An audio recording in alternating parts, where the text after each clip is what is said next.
الحمدللہ رب العالمین والصلاة والسلام علی سید الانبیاء والمرسلین اما بعد فاعوذ باللہ من الشیطان الرجیم بسم اللہ الرحمن الرحیم۔ الحمدللہ الہادی پروگرام میں حضرت آدم علیہ السلام کے بارے میں درس کا سلسلہ جاری ہے۔ جیسے کہ آپ کو معلوم ہے کہ ہم اس پروگرام میں کسی ایک موضوع کا انتخاب کرتے ہیں اور وہ موضوع قرآن سے ریلیٹڈ ہوتا ہے، اور پھر اس سے متعلقہ آیات قرآن عظیم میں جہاں کہیں اللہ تبارک و تعالی نے بیان فرمائی ان کو اس درس کے سلسلے میں شامل کر کے پھر جو نکات اس سے حاصل ہوتے ہیں آپ کی خدمت میں عام فہم آسان طریقے سے پیش کرنے کی کوشش کرتے ہیں۔ پھر اس سے جو درس حاصل ہو رہا ہوتا ہے، نصیحت حاصل ہوتی ہے، مقصود الہی کی تعیین ہوتی ہے، محاسبہ ہے، عمل کی ترغیب ہے، اس پر بھی الحمدللہ اپنی ہمت کے مطابق حتی الامکان ہم کوشش کرتے ہیں کہ کلام کر دیا جائے۔ حضرت آدم علیہ السلام ابو البشر ہیں، تمام انسانوں کے والد ہیں، اور اللہ تبارک و تعالی نے اپنے قدرت عظیمہ کے اظہار کو جہاں ہزارہا دوسری چیزوں سے ظاہر فرمایا، دوسری چیزوں میں اس کا اظہار کیا، اسی طرح پیدائش کے سلسلے میں بھی اللہ تبارک و تعالی نے یہ ثابت فرمایا، ظاہر فرمایا کہ اللہ تعالیٰ کسی بھی معاملے میں اسباب کا محتاج نہیں ہے۔ وہ چاہے تو بغیر ماں باپ کے کسی کو پیدا کر دے، جیسے آدم علیہ السلام کو پیدا کیا، چاہے تو بغیر ماں کے پیدا کر دے، جیسے بی بی حوا رضی اللہ تعالی عنہا کو حضرت آدم علیہ السلام کی پسلی سے پیدا فرمایا، اور چاہے تو کسی کو بغیر باپ کے پیدا کر دے، جیسے حضرت عیسیٰ علیہ السلام کو بی بی مریم رضی اللہ تعالی عنہا سے پیدا فرمایا، اور چاہے تو ماں باپ دونوں سے پیدا فرمائے، جس سے اکثر انسان اسی طرح پیدا ہوتے ہیں۔ تو حضرت آدم علیہ السلام وہ پہلی انسان کی ذات ہے کہ جس کی پیدائش کے ساتھ اللہ تبارک و تعالی نے اپنی قدرت عظیمہ کا اظہار فرمایا، اور پھر اللہ تعالی نے فرشتوں پر آپ کی فوقیت کو ظاہر کرنے کے لیے آپ کو علمی مقام عطا کیا۔ اس میں پچھلے پروگرامز میں کلام کر چکا ہوں۔ ہم نے سورہ بقرہ کی آیت نمبر 30 سے 38 جو کہ حضرت آدم علیہ السلام کے بارے میں پہلا واقعہ قرآن عظیم میں ذکر کیا گیا ہے، آپ کے سامنے پیش کیا تھا، اور اس کی ابھی بات کچھ چل رہی تھی، لیکن جس کا خلاصہ یہ ہے کہ اللہ تعالیٰ نے سب سے پہلے فرشتوں سے مشورہ فرمایا کہ میں دنیا میں اپنا خلیفہ بھیجنا چاہتا ہوں، ایک قائم کرنا چاہتا ہوں۔ تو چونکہ یہ مفسرین نے بیان فرمایا ہے، احادیث میں بھی آیا ہے کہ آدم علیہ السلام کی پیدائش سے قبل زمین پر اللہ تبارک و تعالی نے جنات کو پیدا فرمایا، ان میں توالد و تناسل ہوا، ان کی بھی حکومتیں تھیں، ان میں بھی قبائل تھے، لیکن پھر ان میں فتنہ فساد اور جھگڑے بہت زیادہ ہوئے، اور بہت زیادہ وہ اللہ تعالیٰ کی نافرمانی میں مبتلا ہوئے۔ اللہ تبارک و تعالی نے فرشتوں کو بھیجا کہ ان کو مارا جائے، اور مشیت الہی یہی تھی، کثیر مارے گئے، لیکن بہت سو نے بھاگ کر اپنی جان بچائی، کوئی پہاڑوں میں چلا گیا، کوئی جنگلوں میں چلا گیا۔ اب ایسا نہیں تھا کہ اللہ تبارک و تعالیٰ کا ارادہ ان کو ہلاک کرنے کا ہی تھا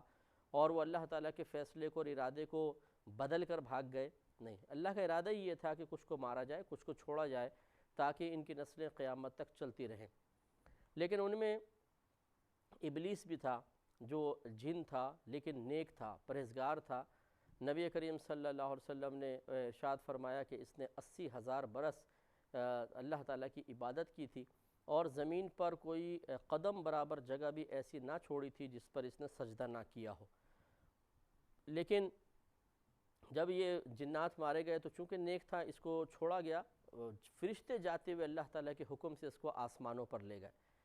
وہاں اللہ تعالیٰ نے اسے معلم الملکوت بنایا، یعنی فرشتوں کا معلم، استاد بنا دیا، اور یہ فرشتوں کو علم سکھایا کرتا تھا۔ پھر اللہ تعالیٰ نے جب آدم علیہ السلام کو پیدا فرمایا تو سب سے پہلے تو آدم علیہ السلام کی علمی فوقیت کو ظاہر فرمایا، اور وہ واقعہ آپ سن چکے ہیں کہ آدم علیہ السلام کو تمام اشیاء کے نام سکھا دیے گئے۔ اب جو اللہ تعالیٰ نے فرشتوں سے مشورہ کیا کہ میں اپنا خلیفہ بنانے والا ہوں، تو چونکہ یہ جنات کا پورا معاملہ فرشتوں کے پیش نظر تھا، لہٰذا اس پر ایک روایت کے مطابق اس پر قیاس کرتے ہوئے فرشتوں نے کہا کہ اللہ تعالیٰ ہم تیری تسبیح بیان کرتے ہیں، تیری پاکی بیان کرتے ہیں، گویا کہ ہم کافی ہیں، اور خلیفہ بنائے گا، وہ زمین پہ جائیں گے، پھر اس کی نسلیں پیدا ہوں گی، خون بہائیں گے اور فتنہ فساد برپا ہوگا، تو گویا کہ فرشتوں نے ایک چونکہ مشورہ تھا، اعتراض نہیں، اللہ تعالیٰ کی بارگاہ میں دائرہ ادب میں رہ کے عرض کیا کہ اللہ تعالیٰ ہمارا مشورہ تو یہ ہے کہ نہ ہی کیا جائے تو بہتر ہے گویا کہ، لیکن اللہ تبارک و تعالیٰ نے آدم علیہ السلام کو مختلف اشیاء کے نام سکھا دیے، پھر ان اشیاء کو فرشتوں کے سامنے پیش کیا اور فرمایا کہ بتاؤ۔ فرشتے عاجز آ گئے تو اللہ تعالیٰ نے آدم علیہ السلام سے فرمایا کہ آپ ان کے نام، تمام چیزوں کے نام بتائیں۔ آدم علیہ السلام نے نام بتائے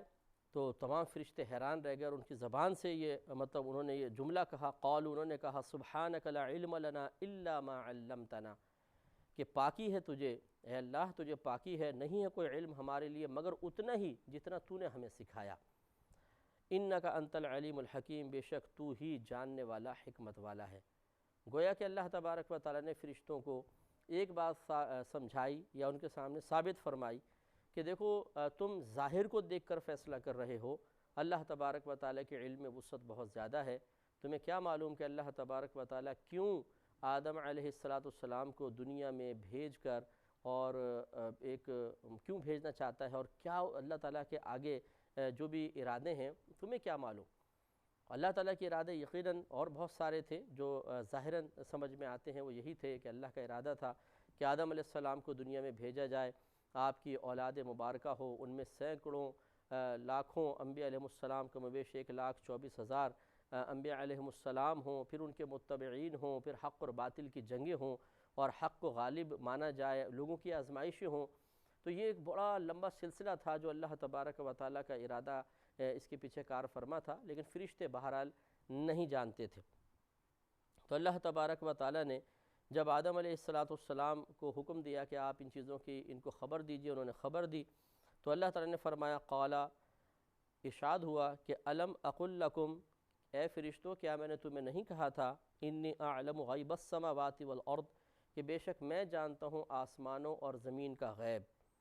وَأَعْلَمُ مَا تُبْدُونَ وَمَا كُنْتُمْ تَكْتُمُونَ، اور میں خوب جانتا ہوں جو کچھ تم ظاہر کر رہے تھے اور جو کچھ تم چھپا رہے تھے۔ تو اب یہ غور کریں کہ اب اس میں چند باتیں بہت سمجھنے والی ہیں۔ پہلی بات تو یہ کہ الحمدللہ ہمارا عقیدہ ہے کہ اللہ تبارک و تعالیٰ کی عطا کے بغیر کوئی کسی چیز کا ایک ذرے کا بھی علم حاصل نہیں کر سکتا ہے۔ اگر کوئی اس بات کا دعویٰ کرے یا کسی کے لیے دعویٰ کرے کہ اس نے اللہ تعالیٰ کی عطا کے بغیر کسی شے کو جان لیا، تو یاد رکھیں وہ کافر اور مشرک اور مرتد ہو جائے گا۔ اللہ تبارک و تعالیٰ کے علم کے بغیر کوئی کچھ بھی نہیں سیکھ سکتا ہے، جس کی سب سے بڑی دلیل یہی ہے۔ ایک بہت بڑی دلیل یہ ہے کہ اللہ تعالیٰ نے فرشتوں کو جو بہت وسیع علم رکھتے تھے، اللہ تبارک و تعالیٰ کے مقرب بھی تھے، لیکن ان کو ایک علم نہیں دیا تھا، وہ علم آدم علیہ السلام کو دیا۔ تو گویا کہ اللہ کی عطا سے ہی علم حاصل ہوتا ہے، اس کے بغیر علم حاصل نہیں ہو سکتا۔ لہٰذا اگر کوئی کسی بھی ذریعے سے علم حاصل کرے تو اسے اپنا کمال تصور نہ کرے، بلکہ حقیقتاً وہ اللہ تبارک و تعالیٰ کا کمال ہے، وہ اللہ تعالیٰ کی خوبی ہے کہ جس کو چاہتا ہے علم عطا فرما دیتا ہے۔ دوسری بات یہ پتہ چلی کہ اللہ تعالیٰ نے آدم علیہ السلام کی علمی فوقیت کے ذریعے یہ ثابت فرمایا کہ فرشتوں سے انسان افضل ہے بشرطے کہ وہ صاحب علم ہو۔ آدم علیہ السلام ابھی مطلب کوئی عبادت بھی آپ نے نہیں کی ہے، ابھی پیدا ہوئے ہیں، اللہ تعالیٰ نے آپ کو علم عطا فرمایا ہے، اس علم کی برکت سے آپ کا مقام یہ تھا کہ فرشتے آپ کے سامنے سجدہ ریز ہو رہے ہیں اور آدم علیہ السلام براجمان ہیں۔ تو اس سے ثابت ہوا کہ علم کی بڑی اہمیت اور وقعت ہے۔ اور میں نے پچھلے پروگرام میں عرض بھی کیا تھا کہ آدم علیہ السلام کو ایسا تو نہیں تھا کہ قرآن و حدیث کا، اصول حدیث کے یعنی دینی علوم جن کو کہا جاتا ہے وہ علم دیا گیا ہو۔ قرآن تو اس بات پر ناطق ہے کہ آپ کو تمام اشیاء کے نام سکھا دیے گئے تھے۔ مفسرین نے اگرچہ یہ ضرور فرمایا ہے کہ ان اشیاء کے نام اور تمام چیزوں کے استعمال وغیرہ کے طریقے، یعنی بہت وسیع علم آپ کو دیا گیا، لیکن بہرحال اس کا تعلق خالصتاً کوئی جس کو ہم جیسے ہم کہتے ہیں علم دین، ایسا کوئی علم بظاہر نظر نہیں آتا، لیکن چونکہ یہ اللہ تعالیٰ کی طرف سے عطا کردہ تھا اور آدم علیہ السلام کی بزرگی کے لیے عطا کیا گیا تھا، تو یہ کہا جا سکتا ہے اور یقیناً یہی بات ہے کہ آپ کے علم نے آپ میں بزرگی کا ایک ایسا وصف پیدا کیا جو فرشتوں کے پاس نہیں تھا، جس کی وجہ سے ثابت ہوا کہ آدم علیہ السلام افضل ہیں اور فرشتے مفضول ہیں۔ تو یہ بھی معلوم ہوا کہ علم سے انسان کی بزرگی ہے، اس لیے یاد رکھیے کہ بعض لوگ علماء کرام ہوتے ہیں، مفتیان عظام ہوتے ہیں، صاحب علم لوگ ہوتے ہیں، لیکن انہیں فقط اس لیے حقارت کی نگاہ سے دیکھتے ہیں کہ ان کے پاس دنیاوی مادی اشیاء اتنی زیادہ نہیں ہوتی ہیں، چھوٹے سے گھر میں رہ رہے ہیں، گاڑی بھی کوئی ایسی معقول سی نہیں ہے، موبائل بھی تھوڑا سا ہماری نظر میں تھرڈ کلاس سا ہے، تو ہماری نگاہوں میں تو کوئی ویلیو پیدا ہی نہیں ہوتی۔ اگر ایک شخص اپنا تعارف اس جہت سے کرائے کہ جی آپ کیا کام کرتے ہیں، جی میں مسجد کا امام ہوں، تو ہم کہتے ہیں ارے مسجد کا امام ہے، چاہے وہ عالم دین ہو چاہے مفتی ہو، مسجد کا امام ہونا معاذ اللہ آج کے دور میں گالی سا بن گیا ہے۔ حالانکہ مسجد کا امام ہونا، یاد رکھیے کہ یہ نبی کریم صلی اللہ علیہ وسلم کی، خلفائے راشدین کی، اور جتنے بھی بڑے بڑے علماء گزرے ہیں سب کی سنت کریمہ رہی ہے۔ جو بھی حاکم اسلام ہوتا تھا نماز پڑھانے کا حق اس کو ہوتا تھا، وہ گویا کہ باقاعدہ ایک امام ہوتا تھا۔ ہمارے نبی کریم صلی اللہ علیہ وسلم جب سفر معراج پہ تشریف لے گئے تو بیت المقدس میں آپ مصلی پہ براجمان ہوئے اور آپ نے امامت فرمائی۔ تو امامت کا منصب کوئی معمولی منصب نہیں ہے، یہ ہماری بے وقت نگاہوں نے ایک بڑے عظیم منصب کو بہت ہی بے وقت کر کے دکھا دیا ہے، اور یہ بہت ہی غلط معاملہ ہے۔ لہٰذا کسی کی بھی عزت اور اس کے احترام کا معیار یہ مادی اشیاء کو نہ بنایا جائے، بلکہ علم کو بنانا چاہیے، تقوی کو بنانا چاہیے۔ جیسے علم کا یہاں سے ثابت ہوا، اور تقوی کے بارے میں اللہ تبارک و تعالیٰ نے ارشاد فرمایا ان اکرمکم عند اللہ اتقاکم، کہ بے شک تم میں سے اللہ تعالیٰ کی بارگاہ میں سب سے زیادہ عزت والا وہ ہے جو تم میں زیادہ پرہیزگار ہے۔ لہذا معلوم ہوا کہ جس کو اللہ تعالیٰ نے جتنی زیادہ پرہیزگاری عطا فرمائی، لوگوں میں وہ زیادہ پرہیزگار ہے، متقی ہے، وہ اللہ کی بارگاہ میں اتنے زیادہ مقبول ہے۔ تو خلاصہ کلام یہ ہوا کہ جب نصوص قطعیہ سے بات ثابت ہو گئی کہ علم انسان کی بزرگی کے لیے کافی ہوتا ہے، اور عبادات اپنے مقام پر، لیکن علم کے ذریعے انسان وہ مقام پا لیتا ہے جو کثرت عبادات سے بھی نہیں پا سکتا، تو ہمارے تمام دیکھنے والے بھائیوں اور بہنوں سے ہماری گزارش ہے کہ آپ بھی اپنے علم میں وسعت کی کوشش کیجئے۔ اس کے لیے ایک بہترین ذریعہ آج کل دینی چینلز ہیں کہ آپ انہیں دیکھیے، ان میں وہ پروگرام خصوصی طور پر کہ جن سے معلومات میں اضافہ ہو۔ یوں نہیں کہ آپ بیٹھے ہوئے گھنٹوں پروگرام دیکھ رہے ہیں، فائدہ کچھ بھی نہیں ہو رہا، اس قسم کے پروگرام کا تو کوئی فائدہ نہیں ہے۔ علمی پروگرام جو واقعی ہیں، جس سے آپ کو علم حاصل ہوتا ہے، آپ کے فہم میں اضافہ ہوتا ہے، آپ کو کچھ نہ کچھ قرآن یا حدیث کا یا فقہ کا علم حاصل ہو رہا ہوتا ہے، ایسے پروگرام دیکھیے، ورنہ آپ کا ٹائم ضائع ہوگا۔ وہ پروگرام آپ نے دیکھے، اور الحمدللہ کی ٹی وی پہ اکثر پروگرام ایسے ہی آتے ہیں، آپ ان کو ضرور ملاحظہ فرمائیے۔ دیگر کہیں پر آپ کو ایسا دینی پروگرام نظر آئیں تو ضرور آپ دیکھیے، یہ بھی معلومات میں اضافے کا بہترین ذریعہ ہے۔ اس کے علاوہ ہم آپ کو اکثر مشورہ دیتے ہیں کہ اپنے گھر میں ایک کتاب رکھیں، بہار شریعت، مولانا امجد علی خان صاحب رحمۃ اللہ علیہ کی کتاب ہے، پرانے بزرگ ہیں، اس میں یہ فقہی مسائل پر مشتمل کتاب ہے۔ روزانہ زیادہ نہیں، بس آپ 2 مسئلے پڑھیں،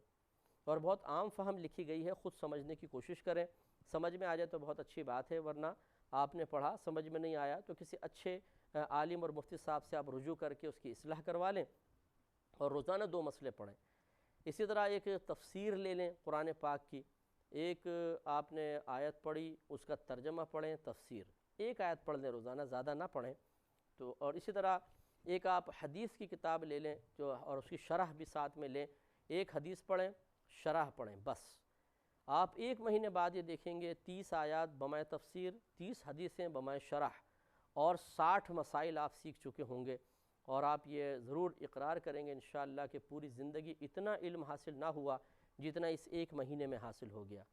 اور یہ جتنا آپ علم حاصل کرتے جائیں گے یہ آپ کے درجات کی بلندی کے لیے بے حد معاون ثابت ہوگا۔ اس کی ضرور کوشش فرمائیے، اللہ تعالیٰ آپ کو بھی توفیق عطا فرمائے، مجھے بھی اللہ تعالیٰ توفیق عطا فرمائے۔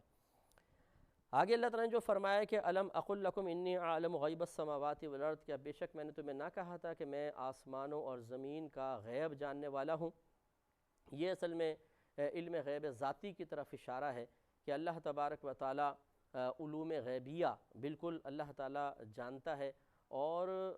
کسی کے بتائے بغیر اللہ تعالیٰ کو یہ علم حاصل ہے، جبکہ مخلوق اگر کسی غیبی امر پر مطلع ہوتی ہے تو اللہ تبارک و تعالیٰ کی عطا کے بغیر نہیں ہو سکتی۔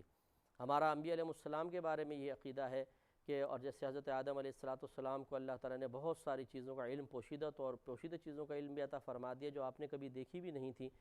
تو یہ اللہ تعالیٰ نے آپ کو علم دیا۔ حضرت آدم علیہ السلام نے اس علم کو فرشتوں کے سامنے ظاہر بھی فرمایا، تو معلوم یہ ہوا، اور اسی طرح قرآن پاک میں آپ جا بجا دیکھیں گے کہ انبیاء علیہ السلام نے غیبی خبریں دی ہیں، بلکہ نبی یون، یہ نبوت کے باب میں یہ بات گزر چکی ہے کہ لفظ نبی یون سے مراد ہی اس کا ترجمہ یہ ہوتا ہے غیب کی خبر دینے والا۔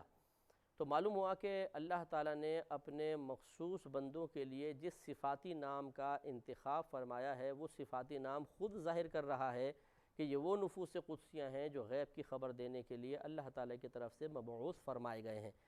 لہٰذا معلوم یہ ہوا کہ یہاں جو علم غیب کا دعویٰ اللہ تبارک و تعالیٰ کی طرف سے ثابت ہے، اس سے مراد علم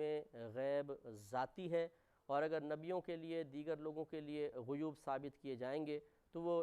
علم غیب عطائی ہو سکتا ہے، ذاتی نہیں۔ ذاتی وہ ہوتا ہے جو بغیر کسی کے دیے ہو، عطائی وہ ہے جو کسی کی عطا سے حاصل ہو، کسی کے دینے سے حاصل ہو۔ چنانچہ نبی کریم صلی اللہ علیہ وسلم کو علم اللہ تبارک و تعالیٰ نے دیا ہے تو آپ کو حاصل ہوا، تو وہ عطائی ہوا، اللہ تعالیٰ کا علم ذاتی ہوا۔ ایسی فرشتوں کا مسئلہ تھا کہ اللہ تعالیٰ نے گویا کہ بیان فرمایا کہ جب تمہیں علم نہیں ہے، اسی وجہ سے تم نے یہ مشورہ دیا، اور میں چونکہ آسمان اور زمین کا غیب جاننے والا ہوں تو میں بہتر جانتا ہوں کہ ان کو زمین پر اتارنے میں میرا کیا مقصد ہے۔ اب دیکھیے، تھوڑی سی توجہ والی بات ہے، بہت ہی امپورٹنٹ بات ہے کہ آدم علیہ السلام کا جیسے کہ آگے واقعہ آ رہا ہے کہ آپ جنت میں داخل کیے گئے، پھر اللہ تعالیٰ نے منع فرمایا کہ آپ اس درخت کے قریب مت جائیے گا، آپ گئے، آپ نے پھل کھایا، اور پھر آپ کو جنت سے اتارا گیا۔ تو بعض نادان اور بیوقوف قسم کے لوگ کہتے ہیں کہ دیکھو، غلطی کی آدم علیہ السلام نے، بھگتنا ہمیں پڑ رہا ہے، معاذ اللہ ثم معاذ اللہ، یا گناہ کی نسبت کر دیتے ہیں کہ آدم علیہ السلام نے اللہ کی نافرمانی کی، آپ سے گناہ ہو گیا۔ یہ سب بیہودگیاں ہیں، اس قسم کی حرکات نہیں کرنی چاہیے۔ آپ تھوڑا سا مجھے غور کر کے بتائیے، کیا آدم علیہ السلام کے زمین پر اترنے سے پہلے ہی اللہ تعالیٰ فرشتوں کے سامنے یہ نہیں فرما رہا کہ میں اپنے زمین پر ایک خلیفہ بنانے والا ہوں؟ کیا مشورہ دیتے ہو؟ جب انہوں نے مشورہ دیا اپنی دانش اور علم کے مطابق، تو اللہ تعالیٰ نے ان کے اس مشورے کو رد فرمایا ایک دلیل کے ساتھ۔ گویا کہ معلوم ہوا کہ آدم علیہ السلام کا زمین پر اترنا تو اللہ تبارک و تعالیٰ نے پہلے ہی مقدر فرما دیا تھا، وہ ارادہ الہی تھا، اور جب اللہ تعالیٰ کسی چیز کا ارادہ فرما لیتا ہے تو کوئی اس ارادے کی تکمیل سے کسی کو نہیں روک سکتا، یعنی اس ارادے کی تکمیل میں رکاوٹ نہیں بن سکتا۔ اللہ تعالیٰ کسی کے ذریعے اپنے ارادے کو پورا کروانا چاہے تو کوئی اس کو روک نہیں سکتا ہے۔ تو گویا کہ آدم علیہ السلام کا زمین پر اترنا تو اللہ تعالیٰ کے ارادہ ازلی کی ایک تکمیل کی صورت تھی، یہ تو اللہ کا پہلے ہی فیصلہ تھا کہ آدم علیہ السلام نے اترنا ہے۔ تو اس کا مطلب یہ ہوا کہ آدم علیہ السلام نے جو جنت میں معاملہ کیا، اس کے پیچھے ایک اللہ کا ارادہ بھی کار فرما ہے۔ اگرچہ الگ بات ہے کہ آدم علیہ السلام سے وہ خطا ہوئی، اجتہادی خطا وہ کہلاتی ہے، جیسے آگے بھی میں تذکرہ ہوگا تو میں پوری تفصیل سے آپ کو عرض کروں گا کہ کیوں ایسا ہوا اور اسے معاذ اللہ گناہ کہنا کیوں غلط ہے۔ لیکن آپ غور کریں کہ آدم علیہ السلام سے جو یہ معاملہ ہوا وہ یقیناً اللہ تعالیٰ کی مشیت کے مطابق تھا، ارادے کے مطابق تھا کہ اللہ تعالیٰ نے آپ کو دنیا میں اتارنے کا ارادہ فرمایا ہوا تھا۔ لہٰذا آدم علیہ السلام سے متعلق کسی قسم کا بے ادبی کا جملہ کہنا یہ قطعاً غیر مناسب ہے، اگر کسی نے کہا ہو تو اس پہ توبہ کرنی چاہیے۔ اللہ تعالیٰ عمل کی توفیق عطا